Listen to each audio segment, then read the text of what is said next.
everyone, it's me. It's Brandon. I wanted to give you all an update, probably the first of probably many throughout this channel's lifetime, however long that lasts. I just wanted to give you all an update on what's been, going on with me right now, the next 3 months coming up, and potentially even further beyond 3 months. My future career, my master's program, what happened to the Paper Mario the Thousand Year Door supercut, and what to expect regarding content, and then eventually my closer. All right, so first up on my list is what's going on with me right now. So the first thing I want to, and probably the most impactful thing that happened to me, is I resigned from my job. So I don't want to get into too much detail about what it is I was for doing for my job. I mean, if you watch SNGL Plus, the more raw edited footage, my recordings, you may already know this, but I was basically a nonprofit salesman. The conditions really weren't that great to begin with. I had issues probably since like month 2 or 3, management issues. I'm noticing that more and more workplaces are having crappier and crappier leadership, good leadership from, managers and leaders. This was one of those instances. It was one of those workplaces that, had such a cancer culture for working within that company. The second thing, and probably the second most important thing of why I resigned, is there was no opportunities to grow career-wise. It wasn't the industries that I'm familiar with. It was a new industry, and it was sort of like a Hail Mary for employment because, I've had an interesting work history that's I like to keep close to the vest. It's not really something I really like to share. And then the new schedule policy was unmanageable. So this was the biggest final nail in the coffin that absolutely killed me. They had introduced a new policy probably 2 or 3 weeks ago before I put in my notice. It was basically hit 75% of your goal and you can keep your every other weekend thing. Before this policy, they had, we salesmen were working essentially every other weekend, and it was sort of a predictable schedule. I mean, you work, Sunday, off Monday, work Tuesday, Wednesday, Thursday, off Friday or Thursday or whatever, work the weekend, and then the following weekend you'd be off. It was kind of a manageable schedule, and I really enjoyed it. It was just it presented a good work life balance, and that was really what helped me do school, do YouTube, do everything that I do, even with my dog, have more time for him. But since the policy changed before I put in my 2 weeks, because nobody in the district had been hitting their goals, arguably barely making 75%, if that, my team wasn't necessarily making goal, the 75%, my weekends were stripped. So I asked management this. I said, "Hey, can you guys give me my off days together? Not weekends." Because they literally just incorporated a policy that stated that, we're not gonna give you your weekends until you hit your goal again. And I said, I'll counter our offer and I'll say, hey, can I have my weekends conjoined every other week? And I thought that was really manageable. I was like, because I'm still in school, and I don't think they really realize that, because I keep it, I talk about it a lot, but then, just how I work full time and everything, I thought, they just didn't really recognize it that much. And to be honest, a lot of people don't care, especially being a part of the Gen Z generation. A lot of people could give two craps about us, and it's unfortunate that that happened. But I had to resign mainly for the scheduling policy. They wouldn't even give me 2 days off together. They were intentionally breaking them apart as a negative stipulant. They tried to make it seem like it was a positive incentive to get us to work harder, but all the two other salesmen that had two different districts than me, they we were all giving it our all, and they just management decided to throw down the axe, and it wasn't manageable. If there was anything more important than, recording this video or playing with my dog or doing laundry and all that stuff, which all those things are important, but of course college comes first, and that's the reason why I resigned from my job. Number 2, college. I'm in week 5 out of 8 for my 2 elective classes. If this is the week of Labor Day, the after the Labor Day weekend. So yeah, I'm in week 5 out of 8 for my 2 elective classes. They're pretty okay. I mean, they're standard stuff. They're entrepreneurship classes, so they're not really super intense. A little bit of homework, the usual, nothing too crazy. One of my professors, being that she's young, she doesn't really grade anything. She's only graded stuff from week 1 and we're in week 5 already. So that's a little bit cause for concern because professors that wait till the very end either miss something or they don't accurately record your grades. I actually did have a professor that I got an A in a class, gave me a B, and I had to talk to the register office and the academic records. Is it the bursar's office, I think? And had to definitely get that squared away. Then after those two, it's the final class. So I mean, we only have 4 weeks left of this class, these two classes, and the final one. And then I finish on December 1st. Technically, that's when grades are due. It's October and November is the semester, but grades are due the first. My degree isn't officially awarded to me until February 2025. So these next 3 to 6 months, that's why I labeled the video the next 3 months and potentially beyond, because between now and probably next summer, almost a year probably, my life is probably going to be super unpredictable and don't really have too much of a plan on. Number 3, my motivation has been declining substantially. So, overworking in the workforce, this 100% was degrading me. I mean, you all know the PTO didn't feel like it was a complete week off because of college. It was, I enjoyed it, don't get me wrong. It was fun to record that footage, at least recording it, not editing it, which I'll get into later. That was the first time I had a week off since probably like 2020. So you can imagine just how much I've been working workforce wise outside of this platform. That was a big reason why my motivation had been declining.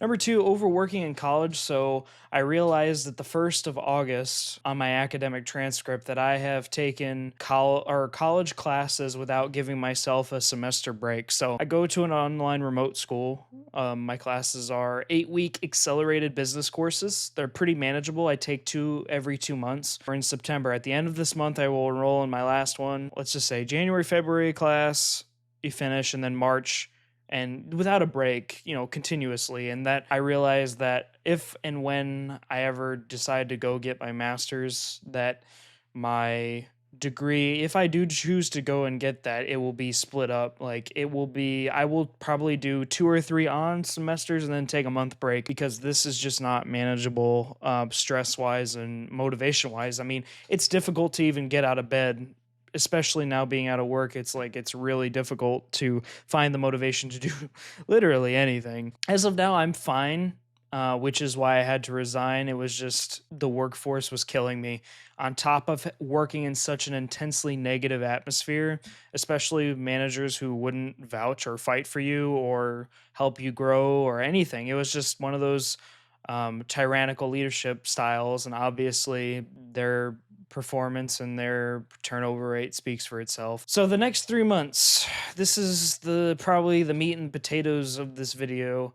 I'm aiming to return to work after all my classes have been completed. That is my goal. I could very well go get a job tomorrow, whether it be frontline, basic. We all know those jobs that we had to do before we graduated. That's what I could do. I'm trying to aim for like December 1st when I want to return, but if my financial means or my budget dwindles quicker than through what I have projected for the next 3 months, it could very well be sooner, it could be later. Perfect case scenario would be until February of next year, just because when my transcript is officially awarded to me, I can apply to things like government, like jobs that check your transcript, which are very few out there. But considering I go to a government college, and I want to eventually get in with the government, like I have to wait until it's officially awarded to me. There's no applying early. You get booted right away if you don't finish and you don't put your transcripts in. So ideally, it would be great to have it, like to be unemployed till February 1st. I mean, I'd be bored as hell. And I've only been a week unemployed. I have been, kind of going a little nuts, but that I feel like was a part of what I'll talk about later in the video. So my living arrangements, the primary reason I can go unemployed for this long is my rent is literally cheap as dirt. And with it being so cheap as dirt comes with a bunch of problems, things you wouldn't normally want when living by yourself. You got roommates. I mean, I have a great roommate right now. My roommate's great, but living on your own is the ideal goal. And that has also been eating away at my mind slowly, just because it's like I've been fighting so hard to get out of this living arrangement, but I'll get into my final thoughts at the end of the video. And then three, financially, I'll be fine. One of the many things I'm lucky about in my college career is that I've never been pressed for worrying about money, especially in this economy that speaks volume, given that everything is really expensive. But I am fine. There's no need for any of you to worry about me, whether you're watching this on, for my personal life reasons, or you're here because you watch some of my clips and you're like, oh, I'm just checking in. Well, yeah, I'll be fine. There's no need to worry about that. And I'll be fine. And again, if I'm not fine, I can just go back into work and no big deal. My future career, this is another big one. Let's see. Ideally, I would love to be financially compensated for this platform for what I do, but I'm not asking for it, nor am I counting on it. Between when you're a child and you're an adult, as you make well, I'd hope you'd make rational decisions. I do this for fun. I would really like to do this as a career at one point, maybe, perhaps, but I will probably always have a full-time real world job just to keep myself sane to an extent. That's it's just it's a hobby. It's really what I view it as. And then once I have my diploma in hand, I will start applying for adequate jobs in February, assuming. I've already started applying for some internships that require you to be a sophomore or junior or further beyond than that. I feel really confident about them. Their industry, it's the one industry I have like 5 years of experience in. I don't know what that would mean for if these internships, it's spring 2025, so that'd be from January to May. If I have to make another update video about me going away for a while or whatever, I'll explain that later. I might have to do something small from November to February if I choose to come back before the holiday season is over. This sort of correlates to what I said about doing frontline stuff for my career. This is more the personal life of mine. On a resume standpoint, I have a lot of jobs for my small working career. A lot of those were not my fault. A lot of those were either moving or personal life choices or very, very bad work environments, but just like the one I described to you at the beginning of this video. So to add another one to that for only a couple of months and then take a big job, not necessarily the smartest move to make, especially being so young and having no experience except in like one industry. I'm trying to stick it out for as long as possible. And then my master's program. This is going to be a hot topic for those of people who know me personally, probably on my personal Facebook. I am debating on even getting my master's program to begin with. Even though I'm not done with my bachelor's program quite yet, there are things that I've been thinking about that have deterred my motivation to get my master's in the first place. A lot of it is just like my bachelor's hasn't afforded me anything yet. I don't have it yet. I'm very, very close, and I'm not saying that don't, act like you have it. No, of course I don't have it yet. I'm almost done, but close doesn't count. This ain't horseshoes. Before probably 2020, and I know this because I've done my research on the job market and just, the economy in general. College kids, whether it be business, whether it be engineering, whether it be medical, whether it be, just general degrees, they could get a job in their field a couple months before graduating. Now look at where I'm at right now. Is it insane for me to consider to not get my master's because no job has turned up for me quite yet? You all debate this and think about this and give me feedback would be great. If I choose to get it, I have no idea what my major would be. Yes, I am in business administration, and my college has told me that I can go into any business major I want to after having a bachelor's in business admin. I could go for accounting. I could go for marketing, human resources, project management, government contracting, acquisition. There's a bunch of things I could pick from. But I don't know what my major would be like, and I'm hoping my next job or internship or whatever would help me choose what business direction I would go in. Honestly, if it's just general office work for the internship or job I get, I may just stick with business admin. And then, of course, the money. I'm very grateful that I go to a remote online college with an accelerated, most of their courses are 8 weeks long. That's a huge investment. And if my bachelor's doesn't get me anything, probably a year after graduation, why the would I invest more money into another piece of paper if my first piece of paper didn't get me anything. Does that make sense? And a master's program is far more expensive. It's not cheap. Like even my bachelor's program hasn't been cheap. That's another thing I'm thinking about, debating about. And again, the stress. Oh my God, the stress has been insane for my bachelor's. And the thing is, it wasn't necessarily my bachelor's program, it was everything else in my life, to personal drama, to coworkers, to not having an appropriate work-life balance, aka my last job. The stress is insane. And then I just told you that my academic career has been without breaks, minus transferring from community college to university. The stress is insane. So if I do choose to get this program, master's program, whatever I end up choosing, if I even choose to go to get it, I'm definitely taking more frequent breaks because this can't happen again. The only reason I've been pushing myself so hard is to survive, but I still haven't even seen the fruits of my labor in any capacity whatsoever. All right, and now the more YouTube oriented questions and concerns. So what happened to the Paper Mario The Thousand Year Door Supercut video? There were a lot of issues that happened with the footage. As you know, I recorded it probably, I think after 4th of July, that week I was on PTO. There were a few things. Final Cut Pro updated. So when it updated, it deleted all of my footage, or it didn't delete all of it, the raw footage, it just deleted the project and I had to create a new one. Then the second time, my audio encoder didn't work for OBS. So if you go ahead and watch the extras video on SNGL Plus, where I tackle the Pit of 100 Trials, the second attempt of the Pit of 100 Trials, and the Glitz Pit. My audio encoder didn't work really well for that, and I also have learned that I speak way too loud, and I need to adjust my input volume for my microphone, which, again, we're learning these things as we go. Every microphone system, you have to learn it. I did the same thing with the wireless microphones I used for the Donkey Kong Country series. It's the same thing. Then the next thing that happened, my hard drive was starting to not connect to my computer, so I actually found out, and I didn't know this because that was my first external hard drive.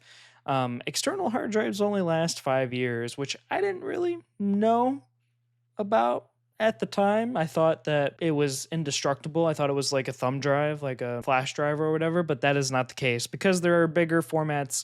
They got to be replaced like every 5 years. But it was a great opportunity because now I upgraded my external storage to 4 terabytes instead of 2, which, with all the Paper Mario footage and the footage I recorded later that you guys will see after the supercut after Paper Mario: The Thousand Year Door, that it was just eating up my storage. And again, I bought a Mac Mini with lower storage to compensate for more RAM. So there you go. It's up on both channels now. The supercut is on SNGL. If you want to go watch any of the parts, all the parts will be linked down in the description. I just posted, I think, the supercut video about a week ago. So it's up there if you are really wanting to watch it. And then again, thank you for your patience. So what to expect these next 3 months regarding content? So obviously, because I'm going to have more free time, more content, it's pretty much a given. I'll be able to record finally because I've been editing the supercut of Paper Mario for probably 3, 4, 5 weeks. It's been crazy. I haven't had necessarily the time, given my crappy schedule before I resigned, and then also those technical issues. So, and then I won't upload videos but every 2 weeks at the earliest. So because I'm going to be pumping out probably more content, again, games are still long. I mean, I'm still planning on doing Xenoblade at some point. If I do manage to get videos up quickly, they won't be earlier than 2 weeks, if that makes sense. Videos that I record from probably here on out will be future scheduled videos. I think that's better for everyone. My upload schedule was about like once a month. I also need to cover, so like, say for example, what if one of these internships happens to pan out from January to May? What the heck are you guys going to watch? So obviously the most important thing would be to have scheduled videos around that time. There will be no social media posting, so I really recommend, if you guys enjoy watching what I put out there, to subscribe and hit the notification bell to stay up to date with all those videos, because obviously if I'm on an internship, I really won't be able to post promotional material to go and watch said video. So supercuts might be from older games, obviously with no revenue income at the moment for the next 2 to 3 months or whenever I decide to go back to work. You can't really buy a lot of new games. I am going to be playing Mario and Luigi, I think Brothership. I do plan on playing that, but usually the Mario and Luigi games are a lot longer, so that'll be nice to play, but most of them will be stuff that's come out. But again, that shouldn't deter you from watching any of those things. If anything, just to, hang out and watch me be a doofus essentially. So closing. This is going to sound scripted, like I said at the beginning, but that's because it is. I just need to get all this out without having to remember off all of this off the top of my head and make sure I get what I want to say. So my future is so unscripted and unpredictable right now. I'm fast approaching that multi fork in the road in my career, both academically and in the workplace. A few years ago, if a college student graduated in business as their major, they would have a lot of opportunities to apply for and grow in. Here in 2024, that isn't the case. Employers are not hiring right now for the positions that everyone wants. 50 to 60K salaries, good work-life balance, and good opportunities to advance. Yep, they don't practically exist for business admin majors. Even though I'm out of work, I'm constantly thinking about my career. Who's going to even hire me? Will I have to move out of state? Will I have to sign another lease in my apartment? Will my bachelor's even net me anything beyond a frontline employee job? Will I start my master's next year? These are only few of the many questions rambling around in my head as of now. I'm asking everyone to bear with me these next 6 to 8 months, really, as this is the home stretch. Don't worry about me, I'm fine. The best thing I can do right now is just relax, keep a schedule, and focus on finishing school. This is the primary reason that playing, recording, and editing are my go to outlets. Most people journal, which I do, exercise, or play a sport as their outlet. This so happens to be mine, and I enjoy it very much. I really do enjoy recording, if you couldn't tell. In closing, these next several months will be a lot of change. As of now, it feels weird for the first time in my life. I don't immediately have to go back to work. In case you don't know, I have had to pay my own way through school. No scholarships, no loans, no grants, no parental help, all through my constant efforts of working full time. Let me put that into perspective. Was taking 36 college credit hours annually. That is more than what is considered full time. I used to work 40 to 42 hours a week. So in a bi-week period, that'd be 85 to 90 hours, give or take. And then I upload content on YouTube. Plus add the stress of having to support oneself through normal adulting, just basic living on your own sort of routine. Yeah, I've worked my freaking ass off, and it still has not netted me any sort of salary increase or return on investment. I'm not expecting my platform to take off in any way. I'm glad that I don't see this that way. If it does happen, it'll be a big surprise and we can celebrate. If it doesn't, it won't sting. Well, that is it for the biggest update in my life right now. I really don't know where I'm going to go and what I'm going to do, but as things start to develop, I will keep you all informed, regardless of what platform you are seeing this video on, whether it be Facebook, Instagram, Twitter, or X, or even YouTube. Could you all head on over to SNGL and SNGL Plus, both my YouTube channels, to show me some love and support? I normally won't ask for help or support from any of you because I've been more of a lone wolf my entire college career, but this is a special occasion. Again, thank you all for the support thus far, and even more so in my personal life, as this video sort of mixes the two lives that we all live together. Thank you all, and I will see you again soon.